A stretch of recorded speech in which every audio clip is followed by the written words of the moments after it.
Welcome everybody to the X Factor podcast. Today it is a Friday. Um, Usually I'd be posting on Thursdays, but I did not feel good yesterday, so we're back at it here. You know, just regular stuff. We're gonna be talking about AEW Dynamite today. That's all I'm gonna talk about. I still need to catch up on Impact, Ring of Honor, Climax. While I'm at it, I know what the card for Death Before Dishonor is, so I will get the predictions in just now with it too. So, that'll probably be at the end of the episode. I gotta look at the match card for tonight, and I'll watch it tomorrow. Because SmackDown and Rampage are on tonight, so I got a lot of wrestling to catch up with. But we gotta talk about Blood and Guts. We gotta talk about the whole episode. This episode gave me a different vibe. Because, like every couple months they have one of those special episodes, Winter's Coming, whatever, Road Rager, or whatever they're doing. This episode gave me a different feel to, it gave me a different, vibe when this started. The lighting was different, everything just felt different, which I like. Which made me think, my biggest thing with AEW is that they don't have monthly pay-per-views or every other month pay-per-views. If they want to go with a monthly pay-per-view or yearly or whatever for Blood and Guts would be a perfect pay-per-view. Because stuff like that shit needs to be on pay-per-view, I'm not going to lie to you. But we're going to start off. The first match of the night was Jungle Boy and Hook. Jungle Boy no longer has his old Tarzan wannabe theme song. He now has a Beethoven theme song, which... It looked weird at the start, but I'm like, okay, I could work with this. I don't know how to feel about it, but I could feel like I could work with it. Just him as a heel doing with it, the black and everything. I think it'll fit him going down.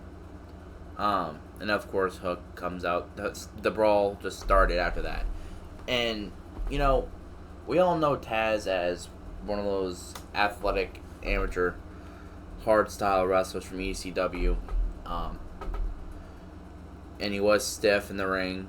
And then you look at Hook, he is just like his dad in just a smaller version. And Hook is so talented, it's unreal. Like every time Hook's in the ring, it's just like it makes it look like a good match.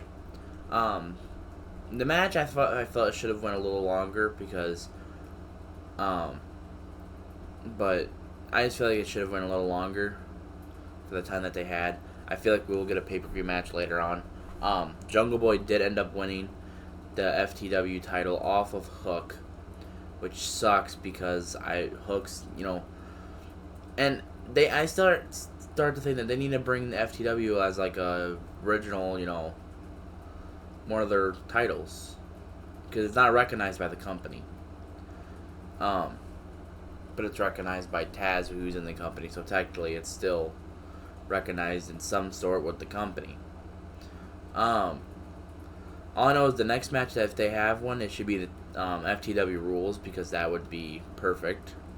How the match ended, I feel like it was perfect. I feel like having him hit him with the belt, twice actually, I think it was hit him with the belt or a low blow or whatever. The first time they got us, it was a false finish. It was like, oh damn, Hook's actually got to win this one. And then, Jungle Boy, really got him there. And I seen one tweet saying that the writer's strike has something to do with it, because we have three title changes just this week on television shows, which hasn't happened in seems forever. Which is like, yeah, But the match I thought was good. I feel like they should have had more time. Hook suplexes, German suplexes, are so smooth. I love when he does them. I gave the match a 3.5. It would have been 3.75 if the match went a little longer, probably. I feel like they gave us enough to satisfy, but I feel like with how big this rivalry is, it should have went a little longer.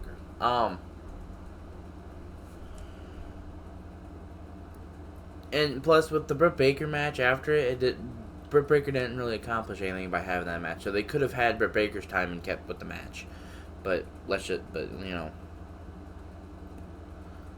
just what it is. We seen Don Callis. Moving on, we're going to get on to Don Callis and Chris Jericho because they're trying to see what's going on with that. Don Callis, Chris Jericho seen having dinner with each other at some local restaurant, wherever they were this week. And, the Don Callis called it and seen it and pretty much got them to leave. And then when they got back, it looks like Chris Jericho might be joining the Don Callis family. If they swerve us, I will be surprised, to be honest with you. But it's like I have a 50-50 feeling it could go one way, but it could go the other way. Is what it feels like to me. Which is what you think about every situation, but this time, usually with Jericho, it's be like, yeah, Jericho, he's gonna be the bad guy and everything. But that's just what I feel.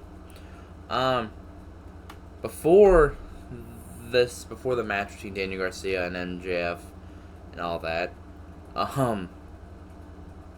we got a little bit of a, what do you call it, like a video packages kind of thing. They're at some restaurant. Oh, they're in Boston. That's right, they're in Boston. And they're in the parking lot of a restaurant, and Adam Cole tells MJF, one of your fears is eating spicy food, and MJF goes, poor people. And I'm like, okay, I see, MJF. Poor people is one of your weaknesses, I see. So they had a video package where they're eating spicy food, and, they're drinking this, what they thought was water, ended up being alcohol, and they're drunk off their asses, and in front of the 90,000 screaming MJF Maxonites, or whatever the hell he called them, in the Silver Dome. It was just funny. The whole thing was funny. Before the match, they had some dance off. Oh my god, that stuff was funny right there. Like, when you talk about entertaining, that stuff was entertaining. And, the first thing you have to look at is Twitter. That's just how I am. You gotta look at Twitter, see how Twitter fans react. Because if something doesn't go right with them, they have a riot. And, of course, everyone going, if this was WWE, they would be going nuts. If Adam Cole was in WWE, he'd be going nuts. Thank God Adam Cole is not a manager for Keith Lee. Like, shut the fuck up. Come on, guys. Like, the people that do their literally, if this was WWE, then yeah, like, shut the fuck up, please. But the thing is, it seems like with the internet community, not many people can ever be pleased with one thing. It has to be perfect. And then you look at the crowds, and they're just seem fine with everything. But yeah, just usual. And usually, people that do stuff like that, it's WWE fans, and in particular, that don't watch AEW, but then once they see some online, they're like, well, this was WWE, when they're out of context with a lot of, all the shit, which is stupid. But, as a person who watches AEW, I thought it was very entertaining. That's one of the most entertaining things we have seen out of AEW in a while, it seems like. I thought that Adam Cole dance was very... that was the part where I was laughing the hardest, because it was so funny in my eyes. And it was just like Adam Cole was like in a freaking... which is like a little kid just dancing around. And then you got Jericho. Women are dying or passing out in the third row. I'm like, damn. The whole thing was funny. I don't see... if someone says it wasn't entertaining, or wasn't fun to watch, I don't know what you're really trying to look forward to. We're not, in an age where we're going to be seeing, we're in an age where you're going to see stuff like that. And if you don't think it was entertaining, then I don't know what you find entertaining in wrestling. But that's just me. The match overall, I thought was amazing. The match, it was amazing throughout the whole thing. Daniel Garcia, Sammy Guevara, underrated talents. MJF and Adam Cole, one of the best in AEW right now. One thing though, they finally got finally got the clothesline. They finally got to do their double clothesline, which I have never seen a bigger pop for any show just for a double clothesline. And that's the weird thing. AEW can make something as stupid as a double clothesline look good depending on who the person is. And MJF and Adam Cole, they're just good at what they're doing. MJF, he's entertaining in every way, regardless of what you think. And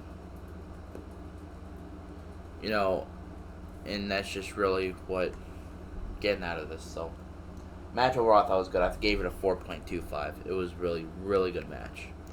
And then we get on to after the match, where Adam Cole's holding the title, MJF's title, and he's going to give it to him. He's looking at it while MJF turns around, sees him, he's holding the title.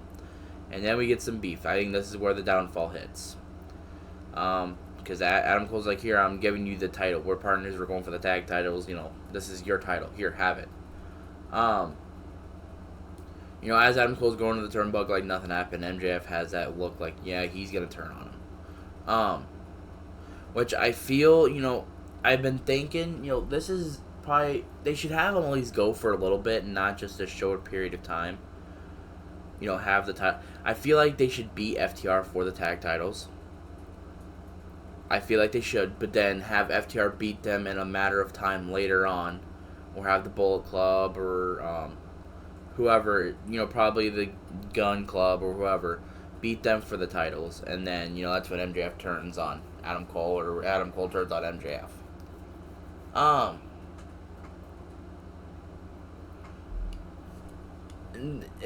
feel like they should do a lot more build up to it. There's a lot more they could do with it. But, in some eyes, it's like, what else can we do? There's a lot they can do if they really wanted to. Because, hell, Shawn Michaels and Cena were tag champions. Cena and Batista were tag champions when they were rivals. Especially when Shawn Michaels and Cena won the tag titles. Shawn wanted the world title, or the WWE title. And then, boom, once in their tag match, Shawn turned on him. That's potentially how it could go in their tag match. Who knows? Like I said, between them as a tag team, there's a little they can do, but as a rivalry as a whole, there's a lot they can do, which could lead up to the end of. They could have this rivalry go on until the end of, the year, and I'd still be satisfied with it if I'm being honest with you. Like I said, the match is just really good. Now we get on the Blood and Guts, the Combat Club versus the Elite. Start off with Kenny and Claudio. I feel like that first 5 minutes, it seemed like it was 15. Otherwise, I thought it was good. I feel like we need to get a singles match out of Claudio and Kenny. And then, I can't remember what the order was going into it. The rest of it, I was just sitting there enjoying it. But the match, I thought was good. For every guy that came in, I feel like it was good. We got Broken Glass. We got Tacks. Or thumbnails, or whatever you want to fucking call them, tacks, whatever. And then, we got a bed of nails. Jon Moxley brought him in there. If you're just putting your body on him slowly, it wouldn't hurt that bad, but if you're slamming on it, it's gonna hurt. And Kenny was the first one to slam on it. It was brutal, like every other match you can possibly think of. It's gonna be brutal. I thought it was good. There was a little bit of sloppiness in the match, but I feel like the most sloppiness we got out of it was with Kota Ibushi, which he was very, very, not in the best shape to wrestle in my eyes. He was injured. He had to take time off.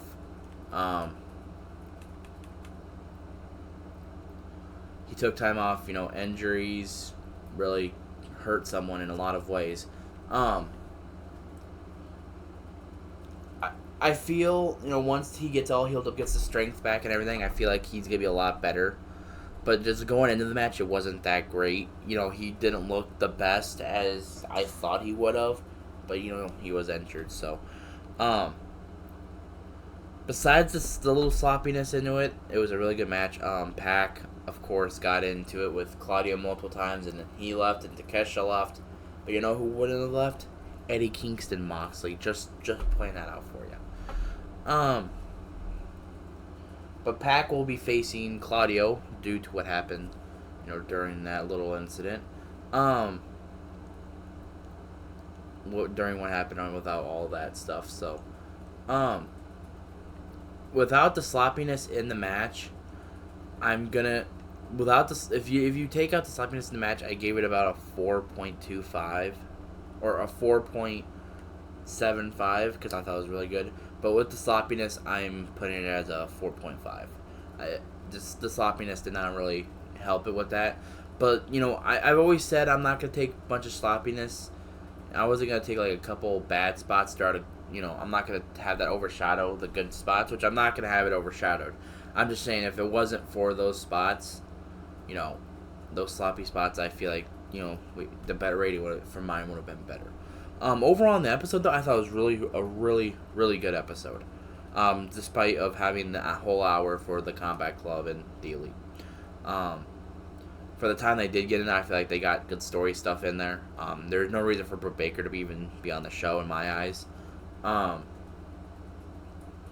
That's just my opinion. Otherwise, it was a really good episode.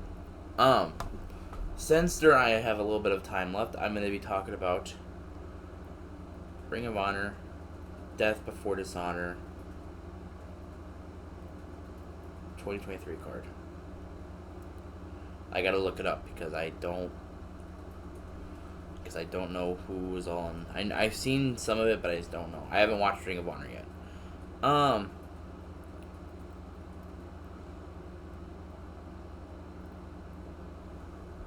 Here we go. So here's all the matches so far. There's even the pre-hour shows, which I will talk about. The 0-hour pre-show, AR Fox is facing Shane Taylor. I think AR Fox is gonna win. Josh Woods versus Tracy Williams in a Pure Rules match. I feel like Josh Woods will take the win there. Layla Hirsch versus Trish Adora, which I think I know who Trish Adora is. I've been watching a little bit of Ring of Honor the last couple weeks. I'm going to go with Layla Hirsch. Action Andretti and Darius Martin versus the Workhorsemen. Action Andretti and Darius Martin. Those are all 0-hour matches. Commander versus Gravity. I have never seen Gravity. I don't know who Gravity is, but I'm gonna go Commander here. I don't know, who really that is. Dark Order versus the Written. I have not said their name right in the last couple weeks. It's Dutch and Stu Grayson. I can't remember the other guy's name. But it's a street without honor. Or a fight without honor. So pretty much I think it's just a street fight maybe? I don't know. I'm going to go Dark Order here.